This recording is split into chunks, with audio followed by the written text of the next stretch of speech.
Isto se deu antes de João ser preso. Surgiu uma discussão entre alguns discípulos de João e um certo judeu a respeito da purificação cerimonial. Eles se dirigiram a João e lhe disseram: Mestre, aquele homem que estava contigo do outro lado do Jordão, do qual testemunhastes, está batizando, e todos estão se dirigindo a ele. A isso João respondeu: uma pessoa só pode receber o que lhe é dado dos céus. Vocês mesmos são testemunhas de que eu disse: eu não sou o Cristo, mas sou aquele que foi enviado adiante dele. A noiva pertence ao noivo. O amigo que presta serviço ao noivo e que o atende e o ouve, enche-se de alegria quando ouve a voz do noivo. Esta é a minha alegria, que agora se completa. É necessário que ele cresça e eu diminua. Aquele que vem do alto está acima de todos. Aquele que é da terra pertence à terra e fala como quem é da terra. Aquele que vem dos céus está acima de todos. Ele testifica o que tem visto e ouvido, mas ninguém aceita o seu testemunho. Aquele que o aceita confirma que Deus é verdadeiro, pois aquele que Deus enviou fala as palavras de Deus, porque ele dá o Espírito sem limitações. O Pai ama o Filho e entregou tudo em suas mãos. Quem crê no Filho tem a vida eterna. Já quem rejeita o Filho não verá a vida, mas a ira de Deus permanece sobre ele. Amém, Amém? amém. Obrigada, Nádia. Primeira participação, hoje nós começamos com Nádia, não com Diego, né, Nádia? Então vamos lá, né, irmãos? Eu vou fazer Aí aqui. não... Oi, Diego. Aí eu vou ficar com ciúme, assim. Ué, porque até então era primeiro C, depois Nádia. Aí hoje começou com Nádia, tá vendo? Nádia estava em pé. Então, irmãos, eu vou fazer aqui uma rápida revisão da última aula, né? Não vou pegar aqui desde o início do verso 22, mas na última aula nós falamos sobre a humildade de João Batista, falamos que ele, né, João, ele era testemunha da ação de Deus, o próprio nascimento de João, ele foi apresentado como ungido, como escolhido desde o ventre, né, da sua mãe.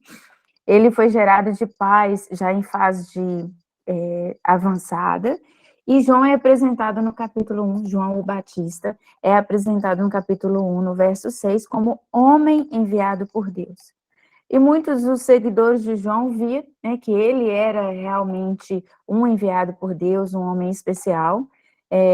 Nós falamos que João apresentava ali as divergências que ele tinha contra os sacerdotes e o evangelho que estes pregavam. A gente vê João demonstrando ali a sua inconformação, criticando, severo contra uma religiosidade que agia de fora e que não alcançava verdadeiramente as pessoas e que não preenchia a carência que o homem tem de Deus. Então, aqui a gente fala, nós falamos que João sabia perfeitamente qual que era o propósito de Deus para a vida dele, e nós começamos a falar sobre a humildade de João e o cuidado que nós devemos ter com o ego, que às vezes nos conduz para decisões, sentimentos, expectativas equivocadas, né? Nós falamos sobre as virtudes, sobre 3 virtudes de João em relação à sua humildade e à sua submissão.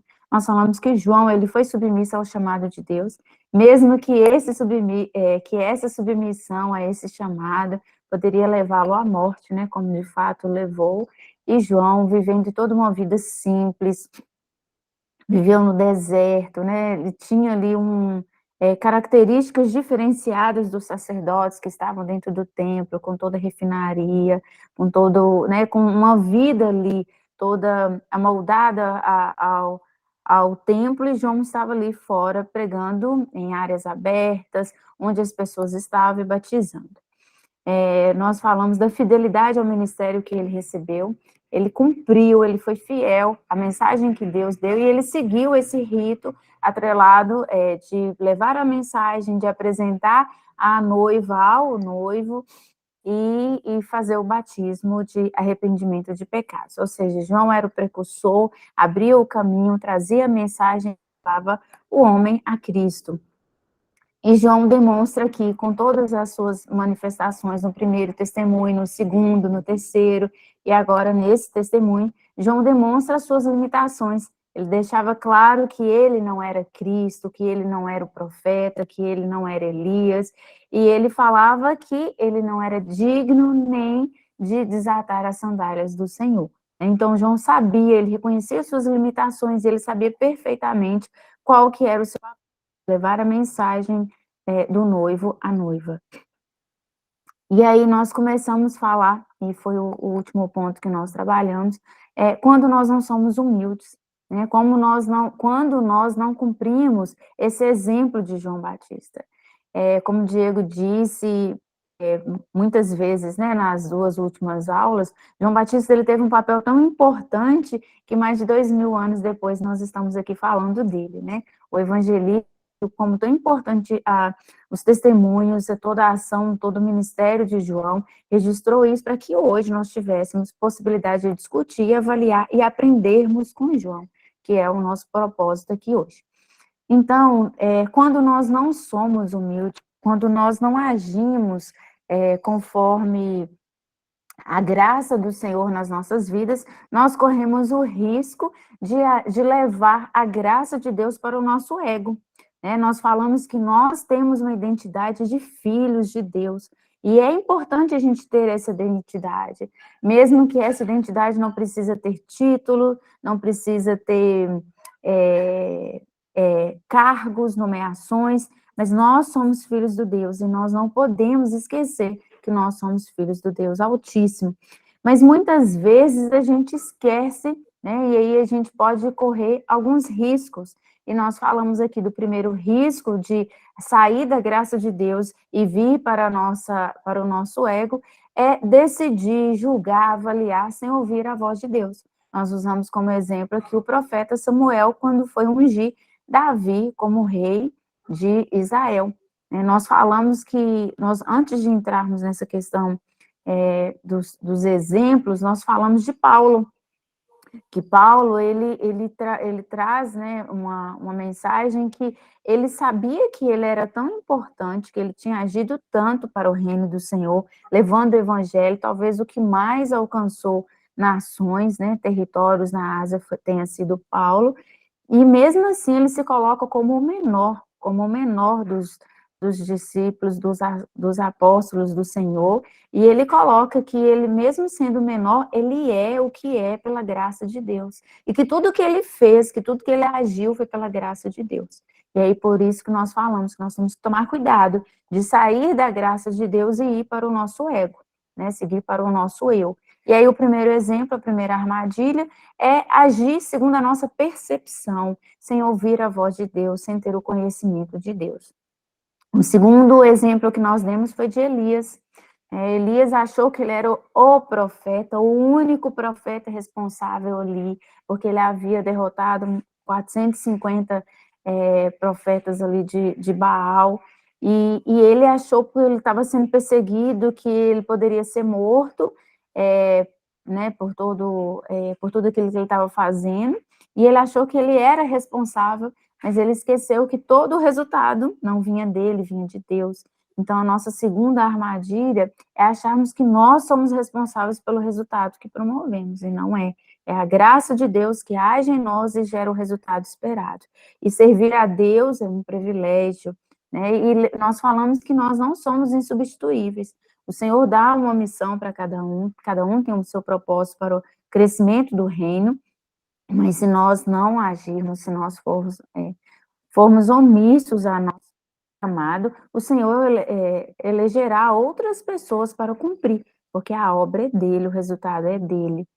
Nós falamos de Jonas, que nós falamos do terceiro erro de Jonas, foi deslocar o eu sou da graça para os seus sentimentos.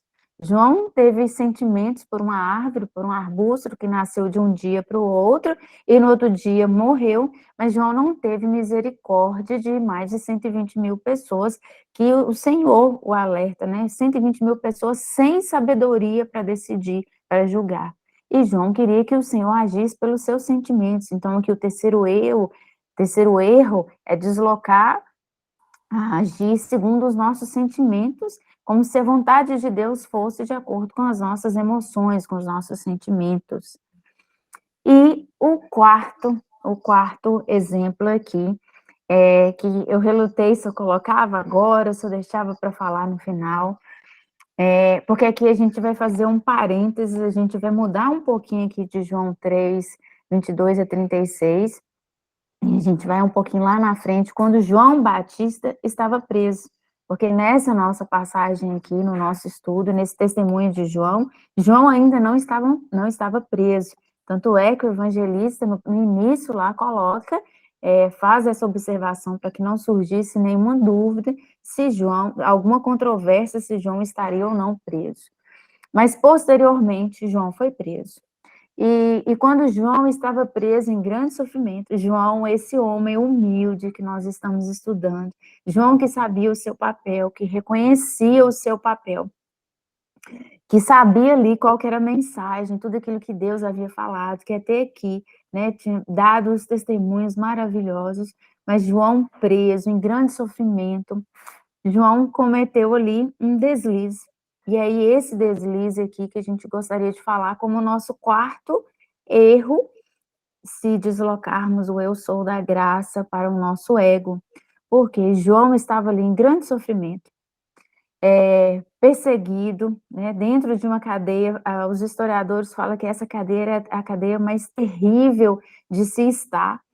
E ele sofria tanto, e ele envia seguidores para perguntar a Jesus se devia esperar por outro ou se ele era o Messias.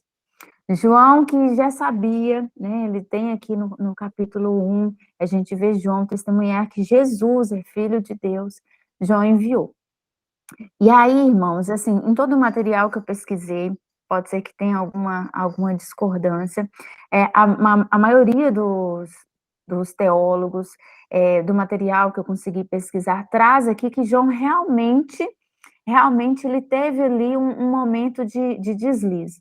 Mas eu achei um único material que fala que João não teve o deslize, que talvez João tenha enviado os seus seguidores para procurar a Jesus, porque ele sabia que ele estava para morrer, ele sabia que o seu ministério estava acabando, e alguns dos seus seguidores ainda estavam com ele e não compreendessem a mensagem que ele estava pregando, que era Cristo. E aí ele envia os seus seguidores para conversar com Jesus, para fazer a pergunta para Jesus, para que eles vissem com seus próprios olhos o que Jesus estava fazendo. Mas esse foi o único material que eu vi nessa linha. E todo o restante é que realmente, né, João ali teve talvez uma pequena dúvida. E aí eu fiquei pensando, né, por que isso está registrado pelo evangelista, talvez para a gente aprender a lidar com as nossas expectativas. Muitas vezes, nós vimos que quando Jesus entrou em Jerusalém, no jumentinho, as pessoas esperavam que Jesus fosse combater o Império Romano, fosse lutar contra o Império Romano, destruir, vamos dizer assim, né? Tirar toda a autoridade do Império Romano e libertar o seu povo. E não foi isso que Jesus veio fazer. Jesus não veio para implantar um governo político, mas Jesus veio para implantar o reino dos céus. Então, nesse momento, quando João Batista envia 2 seguidores para perguntar a Jesus se deviam esperar por outro, porque talvez essa era a expectativa de libertar o cativo do cativeiro, da escravidão, da prisão e combate ao Império Romano, Jesus responde né, e responde aos seguidores para que eles levassem para João. O reino do céu está sendo revelado, as pessoas estão sendo curadas, ao pobre anunciado o evangelho. João, né, questionava tanto a forma como o evangelho estava sendo pregado, um evangelho que não promovia o reino dos céus, que não libertava as pessoas da escravidão do pecado, pelo contrário, né? Então, eu trago aqui como quarto deslocamento do ego, de agir segundo o nosso ego, é que esse quarto, ele talvez seja o mais perigoso, porque ele pode comprometer toda a nossa base, é que se Deus não cumpre a minha expectativa, será que eu devo esperar outro Messias? Será que eu devo esperar, será que virá outro Messias para atender às minhas expectativas? E no final da mensagem de Jesus, né, da fala de Jesus para os seguidores, Jesus fala cuidado, né? Cuidado, porque isso pode ser um caminho de tropeço. E hoje a gente vê que muitas pessoas, né, muitas vão hoje para as igrejas que atendem a sua conveniência. A igreja que a regra talvez não seja tão fiel às escrituras, que não seja tão rigorosa na doutrina, né? Então, assim, o que funciona do evangelho hoje para minha vida? Né? Vamos pensar assim, pessoas que não querem abrir mão da sua própria natureza, da sua natureza carnal, dos seus desejos, das suas vontades. Muitas vezes, né, essas pessoas estão procurando aquilo que se amolda à sua própria vontade.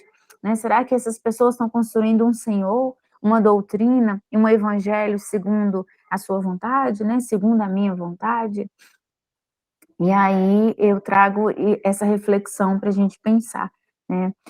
O reino de Deus já está aqui, nós já vivemos o reino de Deus, não em plenitude, somente quando Cristo voltar, mas se a gente não consegue perceber que o reino de Deus está funcionando na nossa vida, é talvez porque nós estamos deslocados da vontade de Deus. E quando nós deslocamos o nosso ego da graça do Senhor, para a graça do Senhor, quando nós aceitamos, né, quando nós não vivemos segundo o nosso ego, mas segundo a graça do Senhor, nós aceitamos o seu caminho e a sua graça nos basta. Então, fica aqui essa reflexão para a gente aqui. Alguém quer comentar alguma coisa?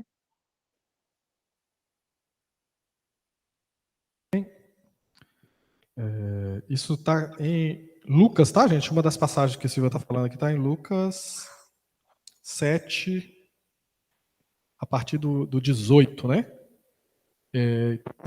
Os dois discípulos de João chegam, né? E fala que naquela mesma hora Jesus curou muitas pessoas de doenças, enfermidades, espíritos imundos, restaurou a visão de muitos cegos. Em seguida disse aos discípulos de João: voltem a João e conte a ele o que vocês viram. Os cegos veem, os aleijados andam, os leprosos são purificados, os surdos ouvem, os mortos são ressuscitados e as boas novas são anunciadas aos pobres.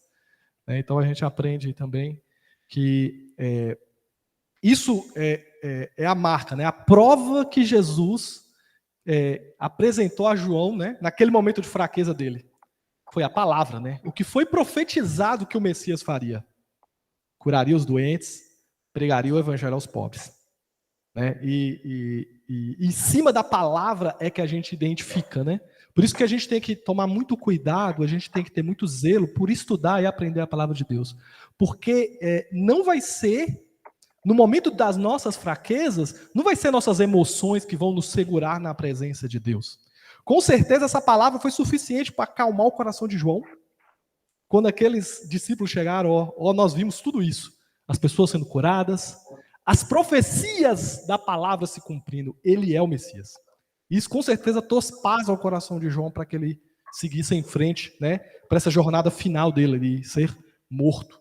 E logo em seguida, então Jesus dá de certa forma, ele chama a atenção de João, mas logo que os discípulos dele saem de cena, ele vira para a multidão e fala, dos nascidos de mulher, não há ninguém maior que João Batista. Então, é um Deus tão maravilhoso que ele não se apega nos nossos erros, nas nossas fraquezas. Ele não está olhando para aquele momento que você escorrega para poder sentar o cacete na sua cabeça. Tem gente que às vezes tem essa associação, né?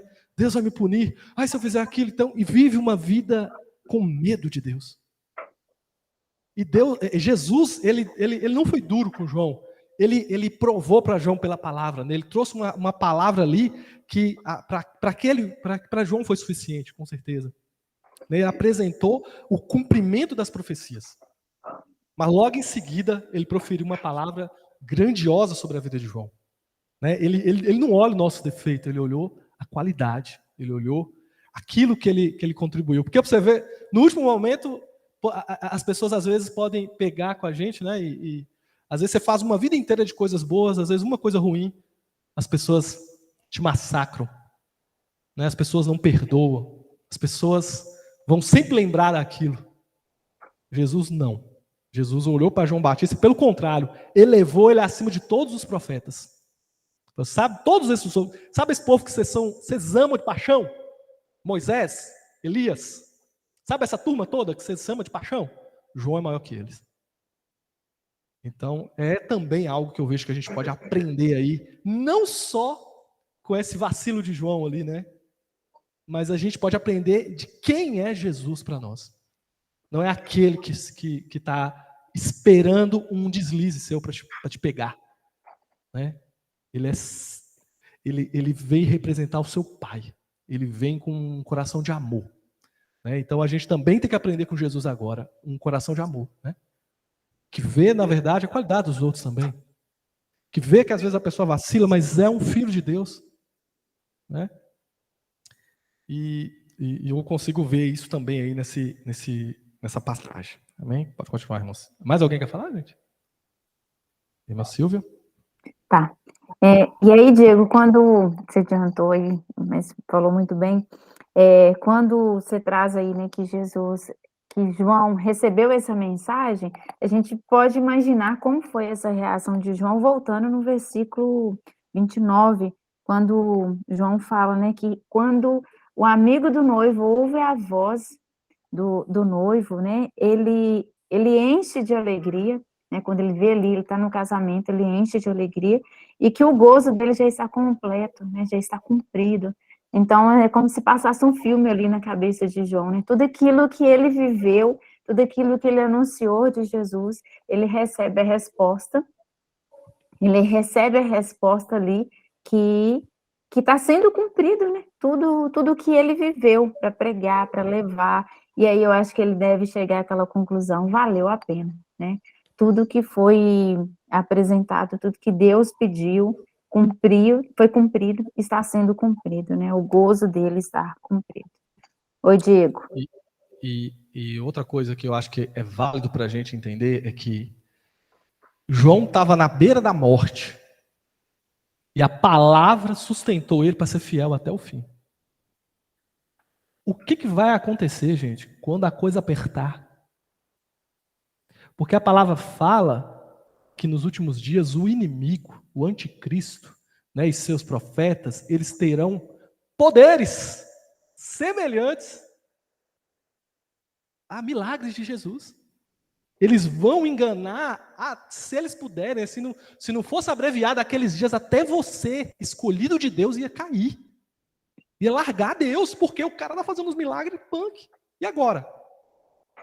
É Deus, é Jesus, só pode ser. Mas a palavra que está dentro, que você está cultivando aqui agora no seu coração, é o que vai te segurar para manter fiel até o fim. Porque se João não soubesse dessas profecias e ele não conseguisse fazer a leitura disso, ele não enxergava Jesus, ele enxergava a situação dele. Porque na beira da morte, gente, você tem que estar muito solidificado para você não largar. Pra você não abandonar Jesus na beira com a faca no pescoço. É porque você está firme. É porque você foi solidificado numa situação. E é a palavra, gente. E a gente está vivendo uma época que a igreja não valoriza a palavra. O que vai acontecer quando o inimigo estiver enganando todo mundo? Ele vai falar bonito. Ele vai fazer milagre. O que vai ser de uma igreja que não tem base? Que não plantou agora, gente. Porque não adianta querer fazer lá no final. Não vai ter estrutura. E é uma coisa também de se pensar que eu acho que a gente traz para os dias atuais. Ou a gente valoriza a palavra agora, porque se chegar o momento, na nossa geração, da gente ter que escolher entre manter firme a Cristo, ou perder a vida, ou perder meus benefícios, ou perder minha aposentadoria, ou perder a minha casa, eu não consigo, não. Se eu não estiver firmado na palavra, se eu não souber de verdade o cheiro do nosso pastor, que é Jesus Cristo, né? Porque o lobo, ele vem com um perfumão de pastor. Ele vai fazer coisas lindas, mas é lobo. Ele vai devorar sua alma.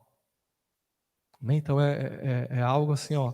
Persevera na palavra, persevera. Eu sei que os momentos de culto, né, são maravilhosos. Você sente o arrepio, e tal, e cantamos e dançamos, Mas a hora que chega a palavra, parece que a gente está... É difícil, é duro, não entra. Na hora que chama as pessoas para ouvir, para vir num lugar de intimidade, porque quando você ouve a palavra, você está entrando para um lugar de intimidade com Deus. Amém? E é isso que vai nos segurar. Na hora que a gente tiver que nem João Batista, Deus livre, ou Deus não livre, não sei. Mas vai chegar. Alguém vai ter que passar por isso. Quem não tiver firmado, não aguenta. Quem não tiver firmado na palavra, a irmã Ela vai falar. Quem não tiver firmado no Espírito, não aguenta. Você está falando aí, mas às vezes a gente pensa muito no... na hora que tiver uma faca na minha garganta, na hora que alguém for me matar ou algo do tipo. Só que... ou uma perseguição literal, né? Só que esse momento da gente, às vezes, a gente ter que ter essa palavra para estar firmado, é tipo no dia a dia mesmo. Às vezes a gente tem que escolher, tipo, Deus está mandando fazer alguma coisa e eu não quero fazer. E eu tenho que... aí porque está muito difícil, eu não quero obedecer. Mas Deus falou aquilo, e só o conhecimento da palavra que vai fazer com que eu permaneça, apesar das dificuldades. No dia a dia mesmo, coisas que às vezes o mundo nos apresenta como algo melhor, no dia a dia ali como um prazer momentâneo mesmo, só que a gente vai permanecer firme se tiver esse fundamento na palavra. Então, às vezes, não é nem ter que esperar uma faca no pescoço, não. É no dia a dia mesmo, uma pergunta, uma proposta, uma escolha que a gente pode ter que fazer entre escolher fazer a vontade de Deus ou não fazer a vontade de Deus. Tipo, coisa simples que a gente pode, às vezes, nem perceber. A sedução, né? Tá aí. Quem não tiver firmado na palavra vai cair nessa sedução, com certeza. Eu estou lembrando aqui de uma situação que a minha irmã passou. Ela trabalhava numa empresa como contadora. E aí eles propuseram a ela fazer algumas falcatruas, né, para diminuir o imposto, né, da empresa. E ela não aceitou. E eles propuseram para ela assim um salário que na época era assim, tipo assim, ela entrou, por exemplo, com salário mínimo, ela ia receber 10 salários mínimos, mas ela tinha que fazer aquilo ali que eles queriam, né? Ela pegou e pediu demissão, né? Sim, ela é crente, né? Então assim, é igual você está falando, igual a Ellen está falando, é no dia a dia, né? Tem hora que chegam algumas propostas que você, nossa, eu vou ganhar tanto dinheiro, né? Mas esse dinheiro vale a sua alma, né? Esse dinheiro paga o sacrifício de Jesus por você, né? Então você tem que pensar nisso, porque nós que somos cristãos, nós estamos sujeitos a isso mais do que outras pessoas, porque as outras pessoas já têm a mente cauterizada, né? Então é normal fazer isso aí. E a gente tem que, dia a dia, estar né, colocando limite para o seu ego, para a sua vontade, para a sua necessidade, até às vezes, né? Escolher, né? Exatamente. Você vai escolher entre a salvação e a morte eterna, né? A vida eterna e a morte eterna. Amém? Amém. Então, vamos continuar. Então, irmãos, nós entramos aqui no verso 30. No verso 30, João respondendo, aí a gente volta para a nossa passagem, falando de João, esse grande servo do Senhor, e que é exemplo para os nossos dias atuais, e que está registrado na palavra do Senhor, não à toa, mas para que hoje nós estivéssemos aqui discutindo e aprendendo sobre ele. E João traz aqui como resposta aos discípulos, quando eles questionaram João, porque aquele a quem João havia anunciado, que João havia batizado, as pessoas estavam indo em direção a ele, e o ministério de João estava diminuindo. E aí João declara, né, é necessário que ele cresça e que eu diminua. Em outras traduções, né, convém que ele cresça e que eu diminua. Então, nós vamos falar aqui um pouquinho, né, desse versículo 30, e aí a gente pensa, né, para que serve um arauto depois que o rei chegou? O arauto, aquele que traz a mensagem, ele vem anunciar a entrada, a chegada do rei, e depois que o rei chega, né, a sua missão está cumprida. E é isso que a gente viu no verso 29, quando João fala que a alegria dele estava cumprida, que o gozo dele estava cumprido, porque ele sabia que o propósito, aquilo que ele foi enviado, já estava terminando, ou seja, o seu ministério estava terminando, e o ministério de Cristo estava estava começando. Então, quando a gente pensa nessa frase, né, é necessário que ele cresça e que eu diminua, quando a gente dividir aqui em duas partes, né, é necessário que ele cresça, assim, é uma frase de fato, a gente falar é uma frase fácil, né, é necessário que ele cresça, convém que ele cresça. E aí a gente pensa, João falar isso, João ali estava apresentando aos seus discípulos um coração de servo, de adorador, né? João ali estava demonstrando que ele tinha um relacionamento com Deus. Essa frase é resultado de um coração adorador, que sabe quem é Deus, e que ele estava ali adorando a Deus com a sua própria vida. E aí, nessa frase, a gente pensa, é necessário que ele cresça. João traz aqui dois conceitos para a gente. A supremacia de Cristo. Cristo é a pessoa mais importante da vida dele, né? Assim como é a pessoa mais importante da nossa vida. Cristo tem a supremacia da nossa vida. É Cristo que nos dirige, é Ele que nos guia pelo caminho, é Ele quem governa, todas as coisas foram colocadas em suas mãos.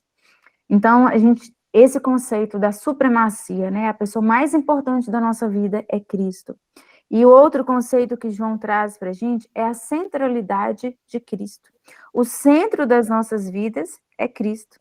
O centro das nossas decisões, da nossa vontade. Então, ele traz esses dois conceitos, e quando a gente consegue compreender esses dois conceitos, nessa primeira parte é necessário que ele cresça, a gente consegue caminhar segundo a vontade de Cristo, segundo a vontade de Deus. Mas quando a gente vai para a segunda parte, e eu diminua, essa é uma frase que hoje, na nossa cultura, nos dias atuais, é muito difícil de ser dito. Ninguém quer se diminuir, ninguém quer se sentir inferior, ninguém quer se colocar menor, porque nós vivemos hoje nessa sociedade, vamos dizer assim, que tem uma cultura narcisista, né? Que eu sou o centro, o homem é o centro de tudo. Isso veio muito implantado após o iluminismo, né? As teorias do iluminismo, o homem como centro de tudo. Então, quando a gente pensa, né, como que João, olha a sabedoria, o relacionamento que João tinha com Deus, e ele sabia que o motivo da vida dele era levar as pessoas a Cristo, que ele consegue declarar, convém que ele cresça e que eu diminua. E quando a gente pensa, né, para a gente diminuir, é como se houvesse uma briga interna, a gente colocar ali em um lugar de humilhação, de se humilhar diante de Deus, porém o nosso ego, por isso que eu trouxe antes, né, de entrar nesse versículo, sobre os perigos do ego, porque muitas vezes o nosso ego nos leva a agir conforme a nossa própria percepção, a agir conforme os nossos sentimentos, a agir segundo a nossa expectativa e não conforme a vontade de Deus, e agir segundo os nossos achando que nós somos melhores, né, que nós somos únicos, assim como nós demos o exemplo da passagem de Elias. Então, e um exemplo, né, um grande exemplo que a gente tem aqui de humilhação, de se colocar ali, né, conforme a vontade de Deus, é o próprio Jesus. Né? Jesus se esvaziou, abriu mão do seu poder de estar ao lado de Deus Pai. Ele se esvaziou, se colocou como servo, se entregou como servo obediente e teve morte de cruz. Então, nessa frase aqui, a gente aprende um segredo, né? Se eu quero ver crescer o reino de Deus, ou se eu quero crescer no reino de Deus, eu preciso diminuir. Então, à medida que você cresce, à medida que você diminui.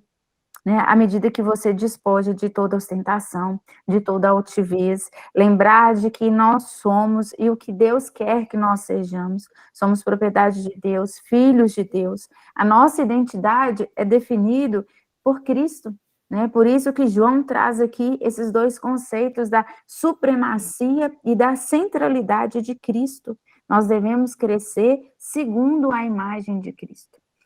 E aí a gente vê a gente consegue ver nessa frase, nesse versículo, e aí a gente pensa, né, João foi o precursor de Cristo, João sabia ali da supremacia, da centralidade de Cristo na sua mensagem, Mas nós hoje não somos precursores de Cristo, né? Mas hoje, como que essa frase ela tem aplicação nas nossas vidas, né? Como que essa frase ela faz sentido hoje para a gente? Então, a primeira coisa, João sabia ali do seu propósito, que era Cristo, levar a mensagem de Cristo. E qual que é o propósito de Deus hoje para a humanidade, para nós? Em Romanos 8, 29, nós vemos Deus falando que, né, em Romanos, o autor coloca que o plano de Deus na redenção não é meramente salvar e livrar o homem da condenação eterna, mas transformá-lo na imagem de Jesus Cristo. Em 2 Coríntios 3, 18, traz para a gente que o Espírito nos transforma de glória em glória na imagem do Senhor. Em 1 João 2, 6, que nós devemos andar como ele andou, como Cristo andou.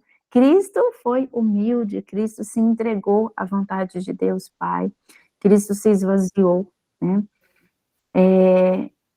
E aí a gente, né, nós entendemos que o propósito de Deus é salvar o homem, mas além de salvar o homem, trazer a imagem de Cristo em nós, esvaziarmos-nos de nós mesmos e enchermos de Cristo, né? Então, que ele cresça e eu diminua. Como que Cristo cresce e como que nós diminuímos? Como que nós podemos fazer igual João Batista?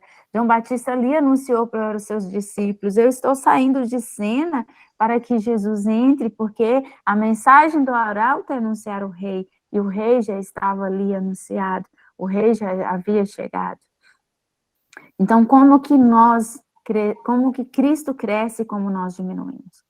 Então, em João 6,57, fala que a vida que procede dele é nutrida, é fortalecida por meio de um relacionamento.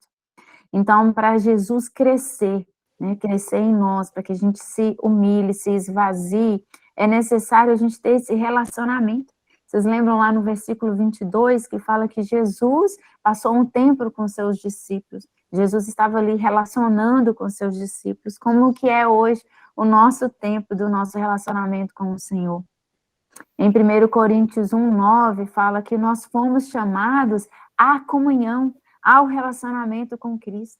Então, fortalecer esse relacionamento para que a gente receba cada vez mais de Cristo, para que sejamos transformados à imagem de Cristo. Em Atos 4:13, a gente vê uma passagem que as pessoas olhavam para os apóstolos e reconheciam que aquelas pessoas, os apóstolos, eles haviam estado com Jesus, eles seguiam Jesus. Nós não estivemos presencialmente, fisicamente com Jesus, mas nós devemos, né, ser transformados à imagem de Cristo para que essa transformação seja perceptível, seja público às pessoas. Então, que a nossa vida seja motivo, né, de as pessoas reconhecerem que Cristo está em nós, que fomos transformados segundo a imagem de Jesus. E muitas vezes, quando nós não temos esse relacionamento, quando nós não dedicamos esse tempo de buscarmos essa comunhão, de sermos fortalecidos, de sermos alimentados da palavra de Cristo, nós vamos demonstrar a nossa carnalidade às pessoas. Nós vamos agir segundo o nosso próprio ego, nós vamos dar respostas talvez indevidas, agir de forma inconveniente. Então, para que a gente tenha essa transformação e torne ela pública e perceptível, a gente tem que estar dia após dia dedicando o nosso tempo a Cristo, né? Então, estar com Cristo é o certo para essa transformação. E aí, o que Ellen disse muito bem, né? Essa transformação, ela tem que ser no nosso dia a dia, em todas as nossas atitudes, né? Em não aceitar uma corrupção, em não aceitar descumprir um procedimento, porque vai favorecer uma pessoa. Às vezes você não está nem ganhando ali nenhum recurso, nenhum provento a mais, nenhum benefício, mas você descumpre ali um procedimento para beneficiar uma outra pessoa. Então, assim, são coisas no nosso dia a dia, na nossa, vamos dizer, nós acordamos de manhã, né? Qual que é o nosso primeiro sentimento? Qual que é o nosso primeiro desejo? Levantar e ir trabalhar? ou é agradecer a Deus, é ter o tempo de adoração a Deus, porque mais um dia Ele nos deu, é ali dedicar um tempo à oração. No nosso planejamento diário, né, quanto tempo desse planejamento é dedicado a Cristo?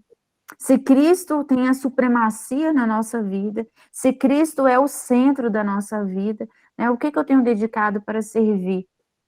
Para buscar a palavra, para orar, para adorar, para fortalecer o meu relacionamento com Ele, para servir as pessoas, porque Deus me chamou segundo um propósito. Então, tem um propósito que eu tenho que servir no reino às outras pessoas. E isso demonstra no meu dia a dia, ou eu acordo de manhã, vou trabalhar, chego em casa à noite, eu vou descansar. Então, assim, a gente pensar nesses dois conceitos, né? Supremacia de Cristo, a centralidade de Cristo em nossas vidas, porque o propósito é que nós sejamos transformados à imagem de Cristo, para que essa transformação seja perceptível, seja pública. E as pessoas que viam João Batista sabiam que João Batista era especial, sabia que João Batista era o homem enviado por Deus, porque João ali estava... ele estava ali contrapondo toda aquela prática, aquele rito dos sacerdotes que levavam a palavra, mas não era uma palavra que aproximava as pessoas de Deus, pelo contrário, era uma palavra que dificultava, né, que impedia as pessoas de terem acesso, que impedia as pessoas de compreender o amor de Deus, de enviar Jesus Cristo para nos salvar. Em Romanos 13, fala de sermos revestidos de Cristo. Já somos identificados na morte, na ressurreição de Cristo, que nós somos filhos de Deus, do Deus Altíssimo. Mas nós precisamos apropriar de quem Ele é em nós. Né? Não adianta eu só pensar, eu sou filha, mas se eu não demonstrar que eu sou filha, honrar esse título que eu recebi de filha de Deus. Em Efésios 20, Cristo é colocado como modelo e como referência. Então, irmãos, a gente percebe que tudo na palavra nos leva a Cristo, nos leva a termos essa centralidade de Cristo na nossa vida. Em Gálatas 4:19, Paulo coloca, né, como dores, ele sentindo dores de partos, até que Cristo seja formado em nós. Então, o desenvolvimento espiritual de uma pessoa, ela tem que ser a imagem e o caráter de Cristo tem que representar em nós. O crescer é resultado da nossa comunhão com Jesus Cristo. E aí a gente pensa, né, assim, muitas vezes, Diego começou aí na escola dominical falando aí de Ellen, né, Ellen, 18 anos, eu nem sei se Ellen tem 18 mesmo, mas aí a gente pensa assim, né, uma menina de 18 anos, vou dar a Ellen aqui como exemplo, mas tão grande Ellen é em conhecimento, em agir de Deus na vida dela, porque isso é resultado da busca, né, do desejo dela, do tempo que ela tem de dedicação, do relacionamento dela diário com Cristo, e muitas vezes a gente pensa, né, uma outra pessoa que pode pensar assim, nossa, eu estou na igreja há tanto tempo, mas eu não vivo essas coisas, eu não vejo essas coisas acontecer na minha vida. Será por que não está acontecendo, né?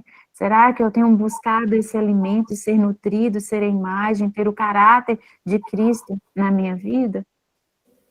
Então, nós temos, aqui nós falamos como que Cristo cresce, né? Cristo cresce à medida que eu abro mão de mim mesma, à medida que eu abro mão das minhas vontades, que eu abro mão dos meus desejos, Cristo vai crescer em mim. E Cristo crescendo em mim, o reino de Cristo vai crescer. E aí, no Novo Testamento, a gente tem várias passagens que mostram como que a gente diminui, né? Como que eu vou diminuir? Mortificando a minha carne, né? Colocando a minha vida como sacrifício vivo. Paulo coloca, né? Eu esmurro o meu corpo à escravidão. Tirar a escravidão dos anseios, do desejo da carne, tomar a nossa cruz, morrer a nossa natureza terrena, não fortalecer os nossos desejos, mas privar a nossa carne daquilo que é carnal e fortalecer com Cristo, alimentar-se de Jesus, desse relacionamento contínuo, por meio da oração, por meio da palavra, por meio da adoração, da comunhão, fortalecendo a imagem de Cristo e o caráter de Cristo, para que ele seja visto e para que ele seja glorificado. Como nós falamos, hoje, talvez na época, para João Batista falar para que ele diminua e Cristo cresça, talvez seja um pouco mais fácil em relação à nossa cultura hoje, porque hoje a cultura é o homem ser o centro de tudo. Né? Essas ideias foram implantadas na sociedade, foram implantadas na nossa mente, no nosso sistema. E aí, quando a gente age, quando a gente tira o homem do centro, mas coloca Cristo como centro de tudo, como a supremacia pertencendo a Ele, a gente vai ser servo útil, servo de valor para o reino de Deus. Mas se a gente coloca os nossos desejos, as nossas vontades, nós vamos ser considerados servos inúteis, sem valor. Nada do que nós façamos pode se comparar com tudo que Cristo fez, né? Não tem nem comparação. E aí, quando a gente vê o homem como centro, a gente vê isso, infelizmente, em algumas igrejas. Eu já dei exemplo aqui de uma rádio que eu escuto, que é a única rádio evangélica que tem aqui, que funciona, né, na minha cidade, e que o pastor tem as propagandas de um pastor de Juiz de Fora, que ele coloca que o pastor que se entregou pelas suas ovelhas, que deu a vida, que ele abriu mão da vida que ele tinha para ser uma vida de pastor, uma vida simples. E aí, né, assim, a gente pensa, colocando o homem como centro ali do evangelho. E aí quando o homem continua como centro do evangelho, a gente vai viver a mesmice espiritual. Tantas pessoas crescem, né, e outras continuam com essa vida medíocre, que tem sim momentos especiais com Deus, mas ainda assim é uma vida pequena. A primazia, conforme João anunciou, é de Cristo. A importância é de Cristo e não de nós. E aí a gente aprende com o João que essa humildade, né, real de João Batista, sincera de João Batista, a gente percebe que ele sabia o lugar dele de adorador, ele assume, ele se posiciona como servo de Deus, tanto é que ele menciona, não sou digno de desatar as sandálias dos seus pés, enquanto os discípulos dele estavam ali discutindo qual batismo que era mais importante, qual teologia era mais importante, João ali estava anunciando a Cristo. João viu ali como uma oportunidade, mais uma vez, testemunhar acerca de Cristo, que a supremacia, que a primazia importante era dele. E essa passagem, ela não foi, né, escrita, ela não foi registrada pelo evangelista à toa, mas para que a gente pudesse estar hoje, mais de 2000 anos, avaliando, né? Nós temos dado a supremacia, a primazia para Cristo na nossa vida. Então, aqui nesse versículo, João nos convida a ser mais de Cristo e menos de nós. Mais de uma vida cristocêntrica do que egocêntrica. Nós temos na palavra, buscar primeiro o reino e a justiça de Deus em primeiro lugar.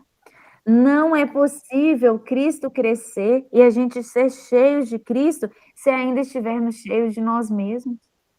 Então, nós temos que abrir mão dos nossos desejos, da nossa vontade, mortificar a nossa carne para que Cristo cresça e nós possamos diminuir.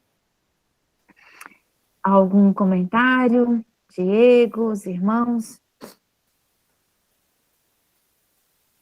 Bem, eu acho que essa parte, talvez puxando para a parte bem prática, né? Como que Cristo cresce e nós diminuímos, né? Eu vejo que Deus, especialmente quando se fala do novo nascimento, né? Esse texto que Silvia está trabalhando agora é bem conectado com o texto de Nicodemos, onde fala desse novo nascimento. Né? Então, a partir daquele momento, nós passamos a ser aquelas crianças espirituais, né? Que estão começando a conhecer o Pai, né? Que estão começando a verificar. E como o ser humano aprende? Né? Como uma criancinha aprendeu a ser como ela é, ao que ela gosta, ao que é certo, ao que é errado, é contemplando o Pai. Né? Então, é aquele convívio ali, né? Contemplando às vezes quem tem irmão mais velho, né?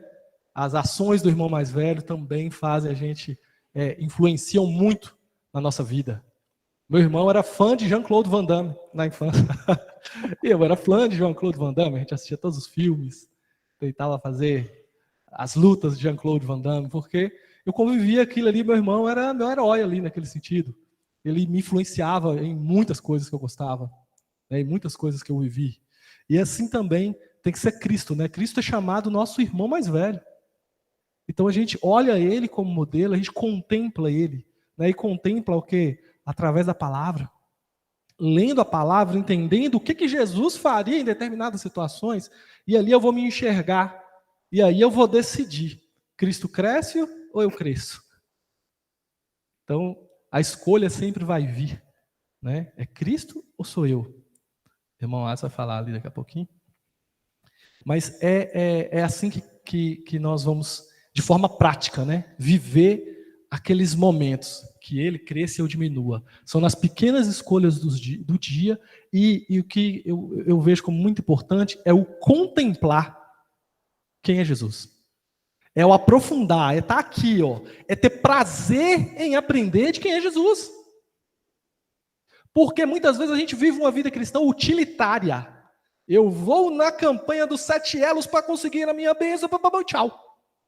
E aí? E depois? Nós estamos sendo chamados, não é para ganhar uma bênção. Nós estamos sendo chamados aqui para nos tornar uma bênção.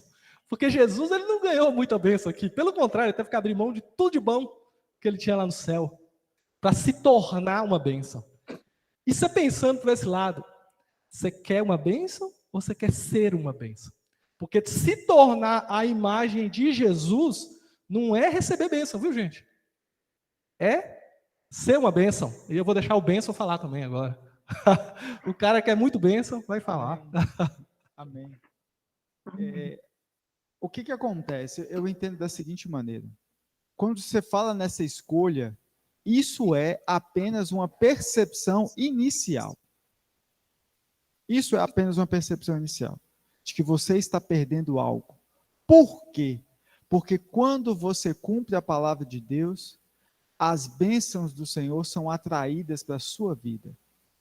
Então, a princípio, por exemplo, a irmã de Nádia, ela perdeu o emprego lá de 10 salários, mas ela ganhou muito mais em relação a isso, e eu garanto para você que a vida material dela é muito mais próspera por causa da decisão que ela tomou. Não sei como é que é, mas eu tenho a impressão que sim. Jesus ele não se imagina não ter se sacrificado. Porque aquele sacrifício, na verdade, foi o maior ato que poderia ter acontecido na história, depois da criação, depois de todos os atos de Deus. Porque, na verdade, o sofrimento estava acontecendo ali naquele momento, mas a grande vida estava nascendo na humanidade e o diabo estava sendo derrotado. Eu não enxergo Jesus numa cruz, eu enxergo Jesus com os pés na cabeça do diabo. Porque é isso que diz lá em Gênesis. Né? E o filho da mulher, você vai ferir, o diabo, a serpente vai ferir o calcanhar dele, mas ele vai esmagar a cabeça do diabo. Então isso, de uma certa forma, é a figura de como Deus enxerga a crucificação. E outra coisa, sempre quando nós decidimos obedecer a Deus, nós chamamos as bênçãos de Deus. Você sabe quem faz isso muito bem? O americano. O americano, ele faz, quando ele abre um negócio, ele não admite de forma alguma sair da risca ali de fraudar, de fraudar a contabilidade, de fazer maracutaia, né? Se ele tiver que fazer aquilo, ele entende que aquele negócio ele não tem que prosperar com aquele negócio. Isso é um dos motivos da prosperidade do americano. Ou seja, chama as bênçãos de Deus. Eu estava vendo uma história sobre a família Gucci, eu até recomendo vocês assistirem. Conta a história, um passando a perna no outro. O que aconteceu? A família inteira perdeu o patrimônio, perdeu tudo. Hoje, nenhum membro da família Gucci está na grande empresa Gucci, que vale 60 bilhões de dólares, o valor de mercado. Junto com a Louis Vuitton, que é uma das maiores empresas lá do mundo, né? Então, por quê? Porque um roubava o outro. Um roubava o outro, outro roubava o outro, um passava a perna, pegava a ação aqui. No final, vai chamando o quê? Vai chamando a maldição. Aonde tem maracutaia, tem a maldição. Chama as obras estranhas. Então, você obedecer a Deus, aparentemente, é um ato de sacrifício momentâneo. Momentâneo. Mas que quando você obedece aquilo ali, as bênçãos do Senhor vêm para a sua vida. Elas começam a vir. Né? A dificuldade é só momentânea. Né? É o impacto inicial. Né? Mas quando você deixa de fazer, tudo aquilo que é de Deus vem para a sua vida, aí você consegue viver uma vida, aí você vive aquilo que está escrito na Bíblia. Comereis o melhor dessa terra. Né? Quando você dá esse passo inicial desse sacrifício que é aparente. Né? É igual que eu preguei no domingo passado. As coisas nesse mundo, elas não são como nós enxergamos que elas são. É tudo muito diferente. Aquele que é maior é servo, você precisa dar para você receber, né? Aquele que perde, na verdade, aquele que ganha. Então, a gente só entende quando a gente fica envolvido. É uma coisa mais extraordinária que tem. John Rockefeller, o homem mais rico da história da humanidade, eles estavam falando que o patrimônio dele hoje seria trilhões de dólares. O homem mais rico do mundo hoje não tem nem meio trilhão. Né? Mas qual que era uma coisa sagrada para ele? O dízimo, e ele sempre ajudava instituições de caridade. Então é uma coisa marcante na vida de Rockefeller que todo mundo nos Estados Unidos comenta.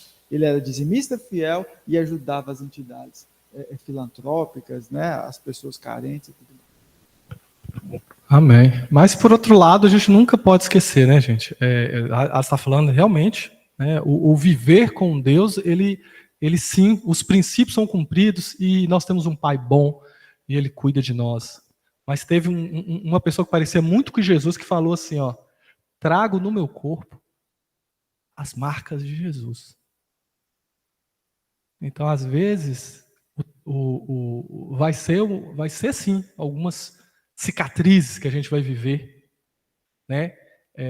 Por se entregar e por se tornar parecido com Jesus. Por se tornar espelho de Jesus. Às vezes o que você vai ganhar são marcas, né? São feridas, né? Por amor aos outros. Né? Porque o que é a figura do Cristo? É o que se entregou. Porque a maior característica de Jesus, todo mundo fala, quem foi Jesus, o que ele fez? Se entregou. Então, se eu sou parecido com Jesus, e a entrega? E a marca? Né? Jesus, ele hoje está num corpo glorificado, que subiu para a glória, correto? Só que quando Tomé pediu para tocar na ferida, ele abriu. Ele é um corpo glorificado, mas com uma cicatriz na barriga, com uma cicatriz na palma da mão, ele vai ser eternamente, ele vai viver com esse corpo glorificado, mas marcado pelo sacrifício dele. E eu entendo também que viver essa semelhança, né, que é o tópico agora, né, que ele cresça ou diminua, é viver essa semelhança de Jesus, e às vezes é entregar para um bando de gente ingrata, às vezes. Irmã Nádia. Alisson estava falando ali com relação aos empresários americanos, e eu estou me lembrando de uma situação que acontece no Brasil. Nós somos brasileiros, nós temos que ter muito cuidado, gente, porque, infelizmente, nós já nascemos com aquela coisa dentro de nós do jeitinho brasileiro, né? Tudo a gente dá um jeitinho. Então, assim, isso é uma estatística, eu posso até estar errado em relação aos percentuais, mas é mais ou menos isso aqui, ó. De todas as empresas que são abertas durante o ano, mais de 50% não sobrevivem um ano. Sabe por quê? Porque o pessoal não paga os impostos. Aí, quando precisa de algum documento, né, da Receita Federal, Estadual, Municipal, não tem o documento, não tem como pegar esse documento. Né? E aí, o que o pessoal faz? Vai lá, fecha aquela empresa, né, cancela aquela empresa, deixa a multa, né, as multas, os juros, tudo em nome daquela empresa lá. E no ano seguinte abre outra empresa, com o nome de outra pessoa, um laranja. Né? Então, assim, isso acontece demais, mas é coisa assim absurda. É mais de 50% das empresas brasileiras acontece isso. Então, assim, nós temos que ter muito cuidado com o jeitinho brasileiro. Porque, às vezes, a gente faz o negócio e fala assim, você está até agindo com boa fé. Não, nós vamos salvar, né, a sua família, não sua empresa, sua família. Mas a empresa vai continuar lá com a dívida, com a União, né? Se você abrir uma empresa, você tem que ter consciência que você tem que pagar imposto. Não existe essa situação de não pagar, né? Isso não é uma situação brasileira, é uma situação mundial. No mundo inteiro você tem que pagar imposto. Eu estava lendo uma coisa assim que me marcou muito. Um cara falando que ele estava na Holanda, um brasileiro. Acho que era na Holanda que ele estava falando. E na hora que ele foi entrar na estação, ele entrou na estação do metrô, e tinha os guichês, né, para você pagar sua entrada, né, e entrar para poder pegar o metrô, e tinha um guichê separado, e nesse guichê não tinha caixa, não tinha o local para você colocar sua entrada, né, sua passagem.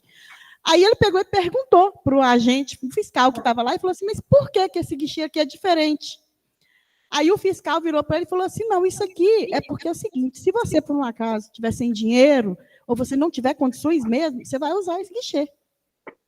Aí ele falou, mas vocês não pensam que quem tem dinheiro pode vir aqui usar esse guichê? Aí o fiscal virou para ele e falou, mas por que alguém faria isso? Né? Sendo que, assim, se você for pensar na situação do Brasil, 90%, se não 100%, ia usar o guichê que não pagaria. Ou seja, fraudando, né? Então, assim, a gente tem que pensar muito nisso aí, porque através dessa leitura dessa mensagem, não é uma mensagem, o cara estava contando um fato que ele viveu. Então, assim, você vê como que é a nossa mentalidade como brasileiro, né? Então, assim, a gente tem que ter muito, assim, a gente tem que viver como Paulo, a gente tem que trazer as marcas de Cristo, a gente tem que igual Paulo falou, não vivo mais eu, mas Cristo vive em mim. Cristo tem que viver em nós, porque senão nós vamos estar sempre buscando o jeitinho brasileiro para resolver nossos problemas e vamos estar somente criando mais problemas para nós, atraindo maldição para a nossa vida. Então, assim, às vezes a gente faz até sem maldade, né? Eu acredito que algumas pessoas até façam sem maldade, mas a gente tem que ter muito cuidado com isso, muito cuidado mesmo, porque quando você assume uma responsabilidade, um compromisso, você tem que cumprir. Você é exemplo para muitas pessoas. Na Bíblia fala que nós temos uma nuvem, né? Uma multidão de testemunhas que estão olhando para nós, para ver como que nós agimos, né? E se você for um mau exemplo, infelizmente, você vai estar agindo como Jesus falou, né? Que tem aqueles que ficam à porta, nem entram e nem deixam os outros entrarem, né? Então, nós temos que ter muito cuidado para nós não sermos responsabilizados, né? Pela situação triste de algumas pessoas que vão estar nos seguindo, né? Então, vamos ter cuidado com o nosso jeitinho brasileiro, vamos usar o jeitinho brasileiro para coisas construtivas e boas, né? Amém? Então, irmãos, finalizando esse versículo, né? Quando a gente fala de Cristo ser, né, a nossa imagem, a gente ser a imagem de Cristo, a gente ter o caráter de Cristo em nós, muitas vezes a gente pensa isso na questão de esvaziar, de diminuir para receber, né? Como o Diego colocou na última aula, tem gente que se humilha achando que os humilhados serão exaltados, e não é isso, né, a palavra, é mudar o foco, é mudar a direção. As outras coisas, elas deixam de ser importantes para que Cristo seja o centro. E aí, quando você consegue entender isso, quando você consegue mudar esse foco, você não precisa, né, receber bênçãos, você irá receber sim, porque o nosso Deus é bom, mas você não precisa, porque o seu foco é outro. O seu foco é como João declara, que a alegria dele, o gozo dele estava cumprido, porque a mensagem havia sido entregue à noiva e ao noivo. Os dois se encontraram, né, a noiva e o noivo. Então, essa tem que ser a nossa alegria, de estar levando a Cristo às outras pessoas, independente de recebermos ou não, independente das marcas, independente da nossa entrega. E aí, continuando, eu trouxe aqui algumas frases, né, de 3 pessoas que se entregaram, 3 pessoas que tiveram marcas, né, que se entregaram para que Cristo realmente crescesse e elas diminuíssem. Nós temos aqui, no ano 107 depois de Cristo, Inácio de Antioquia, que ele declarou: meu amor está crucificado, sou trigo de Deus, e os dentes das feras hão de moer-me, para que possa ser oferecido limpo pão de Cristo. Então, o corpo dele seria moído para que fosse oferecido o pão de Cristo às demais pessoas. Ele coloca: o meu amor está crucificado, Cristo está crucificado. E esse Inácio de Antioquia, ele foi morto. Ele foi morto por anunciar o evangelho, por declarar o seu amor a Cristo. E hoje, irmãos, nós não vivemos hoje, nós aqui no Brasil, não vivemos essa situação de perseguição, dificuldade. Mas será que nós temos declarado, né, dessa forma, o nosso amor a Cristo?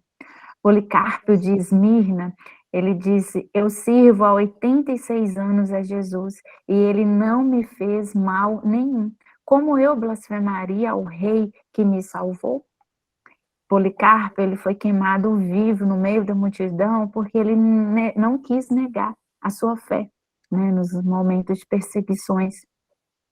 Em 165 depois de Cristo, Justino, o mártir, ele foi morto, né, ele foi martirizado por conta da sua fé, e ele declara que o sangue dos mártires foram a semente do evangelho, né, e por causa desse sangue que foi derramado de pessoas que se entregaram, mesmo, né, com a faca no pescoço, como o Diego falou, eles cumpriram, eles foram fiéis até o fim, e não se recuaram no seu propósito. E aí, quando eu estudava, né, essas pessoas e estudando a história do cristianismo, eu conheci uma instituição, que eu nem trouxe aqui muitas informações no slide, nem nada, chama Portas Abertas. É uma organização religiosa, e eles divulgam anualmente uma lista mundial de perseguição dos 50 maiores países que perseguem os cristãos pelo mundo. E a maioria desses 50 países que perseguem é por questões da religião, o islamismo, né, seria o grande motivo dessa perseguição, e o restante, né, vamos dizer, eu fiz a conta, 36%, é por questão de política, comunismo, países que são opressores, né, pelos governos. Então, hoje, nós temos hoje mais de 360 milhões de pessoas que são perseguidas no mundo por declararem a sua fé, por servirem a Cristo, por colocarem Cristo em primeiro lugar nas suas vidas. E essas pessoas estão lá, dispostas a morrerem pelo Evangelho. E assim, um exemplo para a gente, porque nós não temos isso tão abertamente, né, no Brasil. E aí, só para os irmãos saberem, o primeiro país mais opressor dos cristãos é o Afeganistão. E o motivo é o islamismo, e depois vem a Coreia do Norte. Muitos países da África, muitos países da Ásia, mas nós também temos aqui nas Américas, nós temos o México, nós temos na América Latina alguns países que também perseguem os cristãos bem pertinho da gente.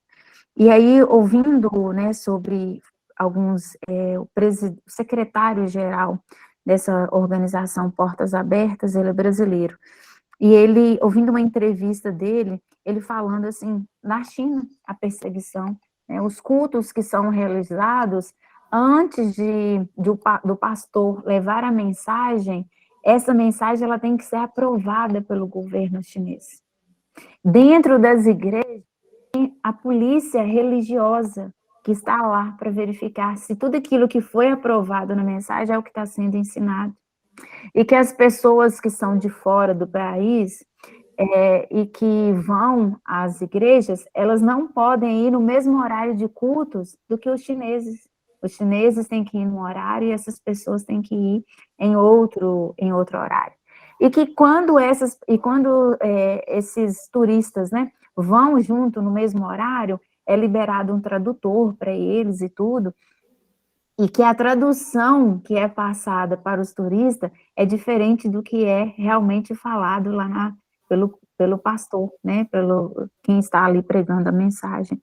Então, irmãos, a gente vê que pessoas, né, como Inácio de Antioquia, Policarpo, Justino, foram pessoas que se entregaram, e inúmeras outras pessoas se entregaram. A gente vê isso na história do cristianismo, e hoje a gente não vive essa situação aqui, né, no nosso país, mas muitas vezes, mesmo a gente não vivendo, a gente ainda assim não vive Cristo de verdade nas nossas vidas, né? Não estamos ali abrindo mão de nós mesmos para que Cristo seja, para que Ele cresça, para que o reino do Senhor cresça. Então, só alguns exemplos aqui. É muito interessante essa organização Portas Abertas. O fundador dessa organização, fugiu o nome dele aqui, mas foi um homem que estava visitando um país comunista, e aí ele, naquelas visitas guiadas conforme os protocolos, vamos dizer assim, né, de divulgação, ele fugiu um pouco e foi ver uma outra situação. E aí, quando ele foi conhecer a realidade, ele viu como que os cristãos estavam sendo perseguidos, que não era nada daquilo que estava sendo apresentado, e ele começa a traficar Bíblias. E aí ele começa a traficar, levar Bíblias escondidas dentro de um Fusca, para que as pessoas recebessem a palavra do Senhor. E aí começou essa organização que hoje presta socorro a vários cristãos em diversos países do mundo. Vamos lá, Diego. Só para quem tiver mais interesse, né, desse irmão aí, chama Irmão André, se eu não estou enganado. Isso mesmo, E não sou irmão. ele tem um livro, ele tem livro, né, O Contrabandista de Deus. É um livro que mexeu muito com a igreja aqui do Brasil há uns anos atrás, né, O Contrabandista de Deus. E se quem quiser saber mais, né, pode procurar, muito interessante.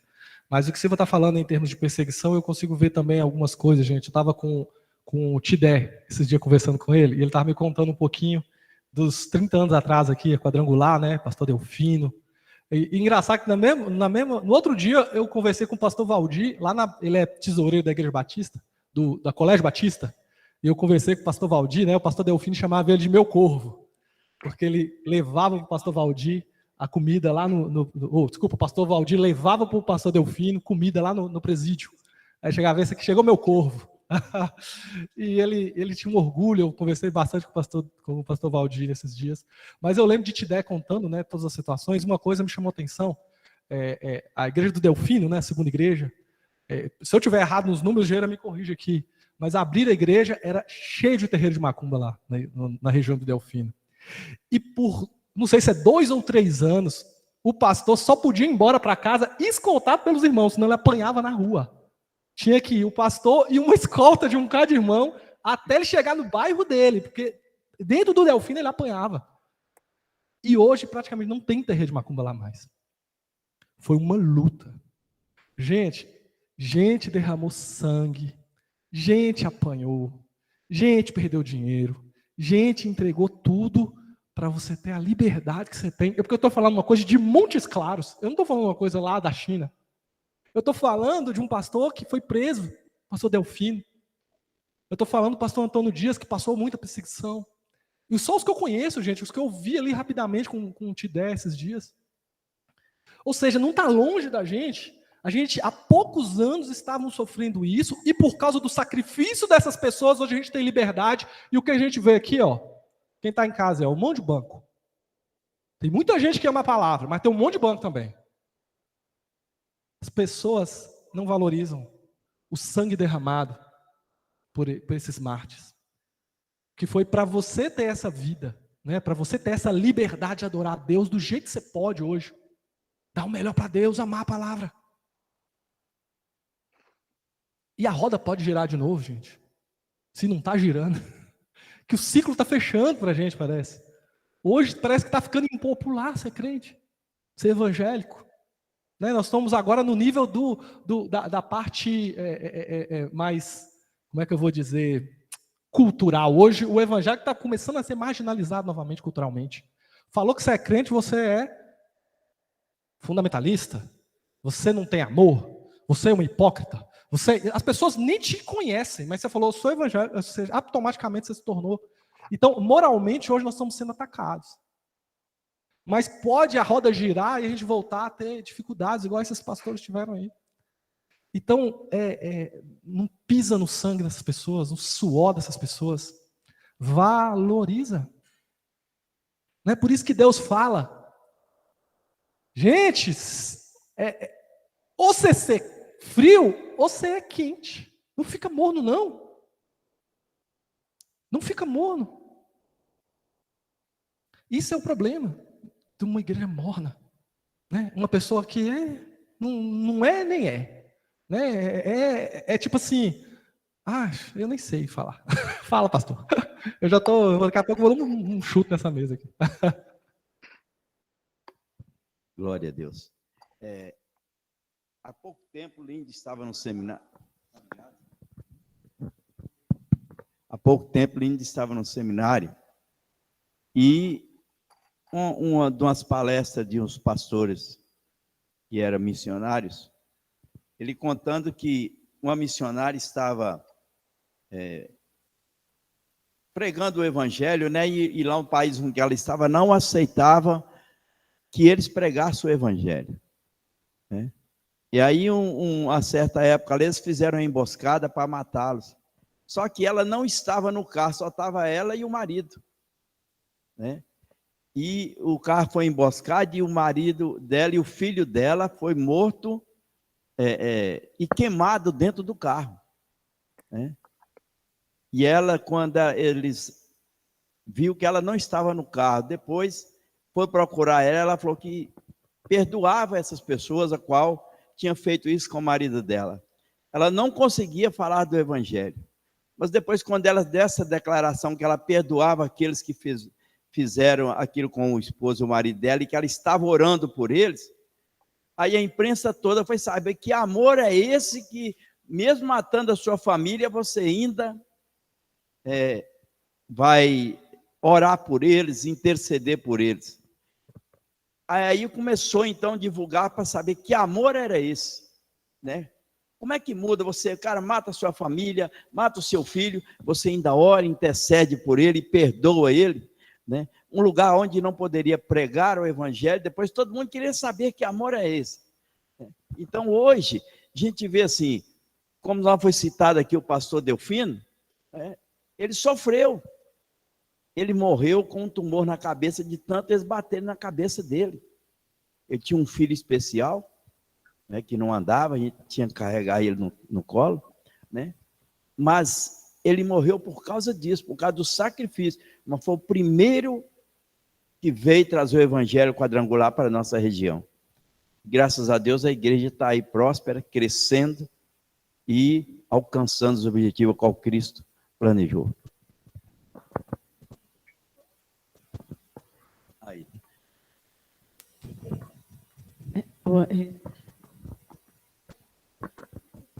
Oi, tá ouvindo? Sim. Uma coisa assim que, quando eu era criança, né, eu sempre gostei muito de assistir filmes históricos, né? Então eu já assisti Covardes, Ben-Hur, quem mais? Qual outra aí? Eu amo esses filmes assim, né? Então, e eu ficava, por exemplo, em Ben-Hur, nos dois tem, né? Mas, não, Covardes não tem, não. De Ben-Hur é que tem. Espartacus. Então, assim, passa aquela conta, né? Aquela situação dos cristãos que eram levados ao Coliseu, né? Eram devorados por feras, eram queimados vivos, né? E eu ficava assim, gente, mas esse povo morreu à toa. Como é que Deus deixa esse povo morrer, né? Assim. E aí, depois que eu fui amadurecendo, lógico, Deus foi tratando isso comigo, né? Porque, se você for pensar, são mártires anônimos. Quem é que citou o nome de algum deles ali? Ninguém nunca citou, mas Deus conhece cada um deles. E assim, aí eu fico pensando.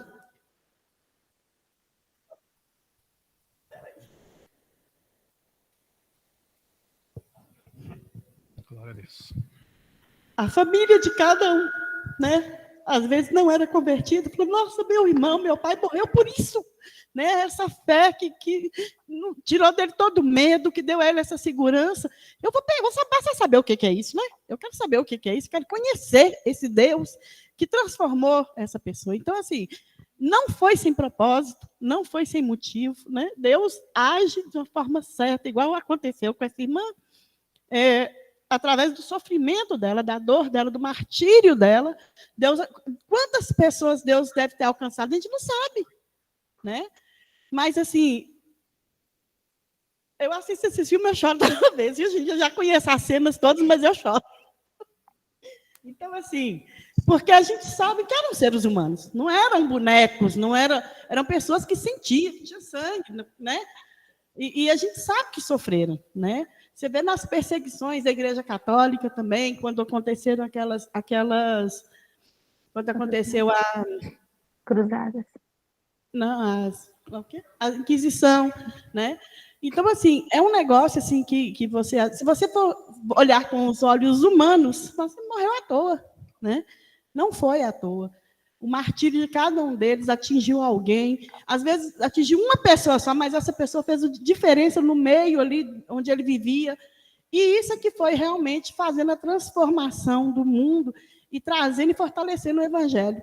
Porque se você for pensar humanamente, eu não quero morrer queimada. Quem é que quer? Ninguém, né? Que poder é esse que o evangelho tem de tirar do ser humano? Porque, na verdade, o ser humano, assim, eu entendo dessa forma, nós não nascemos para morrer, por isso que a morte causa um impacto tão grande em nós, né? Eu sempre falo por exemplo, pai de Zilma, que morreu quase 100 anos, todo mundo chorando. Gente, a gente sabia que ele ia morrer. Eu estava quase 100 anos, mas nós não estamos nunca preparados para a morte. Então, assim, porque nós não fomos criados para morrer, nós fomos criados para ter vida eterna. O pecado afastou isso da gente. Então, assim, quando você vê uma pessoa que deixa, né, abre mão da sua própria vida por amor ao outro, ou mesmo por amor, às vezes não é por uma pessoa específica, por amor ao evangelho, por amor à palavra de Deus, por essa certeza, essa convicção, essa coisa, é inexplicável. Aí quem vê, assim, mas o que acontece com um ser desse? Eu não sei se é verdade, mas eu já li alguns artigos que dizem que eles morriam cantando louvores. Entendeu? Quem é que está sendo queimado e cantando louvor, gente? O povo é tudo doido, é tudo louco. É o que Deus falou, o que Jesus falou. As coisas, ele como é que é? Ele trouxe as coisas loucas para poder envergonhar aquelas que dizem que não são loucas, sei lá, eu esqueci como é que fala lá, mas é mais ou menos isso. Mas é uma loucura se você for pensar humanamente, né? Se você não tiver realmente a convicção de que você tem que estar preparado, ou muitas vezes você não está preparado, mas aconteceu, você tem que estar firme, né? E não, é nas pequenas coisas, não é só nas grandes coisas, não. Eu espero, em nome de Jesus, que nenhum de nós tenhamos que morrer queimados, né? Mas é na hora que alguém te oferece uma propina, é na hora que alguém te oferece um negócio que... Ontem mesmo, uma menina que trabalha comigo estava me falando, Nádia, eu estava querendo fazer um consórcio para comprar uma casa. Mas eu tenho que dar 5 mil e pouco de entrada. Falei, moça, eu consegui a garantia, entre aspas, né, de quase 400 mil reais. A pessoa não tem nem salário fixo. Falei, moça, sai fora. Isso é furada. Eles vão te roubar 5 mil reais, você vai ficar sem casa, sem dinheiro, e vai ficar devendo 5 mil reais, você vai pegar emprestado. Aí falei com ela, consórcio não pede adiantamento, empréstimo não pede adiantamento. E às vezes a pessoa tem tanta, assim, a gente vê muito acontecer nesses casos de jogo, né, que a pessoa quer ter vantagem, quer tirar vantagem. Então, assim, nós temos que ter em mente isso aí, que nós temos que estar preparados, gente, em tudo. Nós temos que estar preparados. Abrir uma empresa, tenha consciência, você tem que ser exemplo, você tem que recolher seus impostos, você tem que pagar seus funcionários em dia. Pode ser difícil? É difícil, sim. Eu tenho uma empresa, é difícil. Mas você tem que fazer. Se você não fizer, gente, você não é exemplo. Então, assim, você tem que estar preparado, né? Hoje, graças a Deus, nós não estamos passando por perseguições aqui no Brasil. Mas, infelizmente, posso falar abertamente aqui do PT? Se o PT ganhar, nós vamos ter problemas. Nós vamos ter problemas. Entendeu? Isso já é declarado lá na carta de intenções deles. Então, assim, a gente tem que ter sabedoria, tem que ter discernimento, e a gente tem que pensar nisso, que a gente não está vivendo isso, mas nós podemos passar a viver. Na Venezuela, por exemplo, já estão, infelizmente, passando por isso, né? Nós temos que ter cuidado. E nós temos que estar sempre preparados mesmo, porque nós somos loucos. E nós temos que ser loucos até o fim. Amém? Amém. Lindy só quer finalizar a minha palavra. Assim, quero falar que essa história que eu contei, essa missionária depois voltou para trabalhar com esses povos, né? Divulgando o amor de Cristo. Né? Então, hoje, a igreja, ela é a missão da igreja. Quando o apóstolo Paulo diz assim, aquilo que eu quero, que eu tenho que fazer, eu não faço. Mas o que eu tenho que fazer, o que eu faço é o que eu não quero. Então, é negar a si mesmo. Jesus Cristo diz assim, aquele que quiser vir após a mim, nega-se a si mesmo, toma a tua cruz e segue. Gente, é difícil, né? Nós, assim, olharmos assim, negar a nós mesmos. Isso aí, então, toma a tua cruz é a tua vida, né? E seguir os passos do mestre. E hoje, muito nós queremos a bênção, mas não queremos o Senhor da bênção. Sem pagar, o preço já foi pago. Né? Então, só temos que aceitar e querer fazer a vontade daquele qual nos chamou da treva para a sua maravilhosa luz. Irmã Silvia? Irmãos, né, assim, esse amor, né, dessas pessoas e de todas as histórias que nós ouvimos, esse amor me constrange, né? Será que eu tenho amado? Será que eu tenho seguido a Cristo como deveria realmente seguir, né? Será que eu estou carregando a minha cruz? Eu acho que é essa reflexão que a gente tem que fazer, né? Nós estamos abrindo mão de nós mesmos para que Cristo cresça, para que a palavra do Senhor cresça ao nosso redor, na nossa família, no nosso trabalho. E Diego, eu acho que nós vamos ter que parar por aqui, né? Porque já é 12h16. Amém. 10h16. 10h16. Emocionou. Emocionante. Então, assim, e aí, tem mais aula na semana que vem? Deixa eu entender. Tem mais, só se a gente continuar aqui, mas deixa eu ver quantos slides ainda tem. Não, mas pode parar, né? Que seja, a gente para agora, faz uma revisãozinha rápida e começa a outra logo imediatamente também. A gente pode dar o start e... Nós não tem burocracia, não. Eu achei que a gente ia terminar hoje. Faltam poucos slides, faltam 4 slides. Não, vocês querem terminar? Se quiserem. Não, vamos finalizar agora e na semana que vem o próximo professor já vai vir pronto e aí já encaixa uma aula na outra. Tá. Amém? Okay. Amém. Não, nós temos que não precisa se preocupar, não, porque às vezes não é o muito falar, né? O Espírito Santo já falou forte aqui hoje. Deus já falou forte hoje no nosso coração. O que a gente precisa agora é deixar isso aí começar a marinar aqui dentro, né? Tomar corpo. Amém? Vamos orar. Vou te pedir a pastora Lindy para estar orando por nós, entregando essa mensagem, entregando esse entendimento, esse aprendizado para que a gente possa mudar. Amém. Bom dia, irmãos. Paz seja com todos. Bom dia, Silvia, as pessoas que estão online. Então vamos orar, né, irmãos? Agradecer a Deus por esse momento de aprendizado, esse momento de conhecimento. E Deus tem falado grandemente na nossa escola bíblica, né? Eu tenho sido muito abençoada com todos esses irmãos e com todos esses conhecimentos que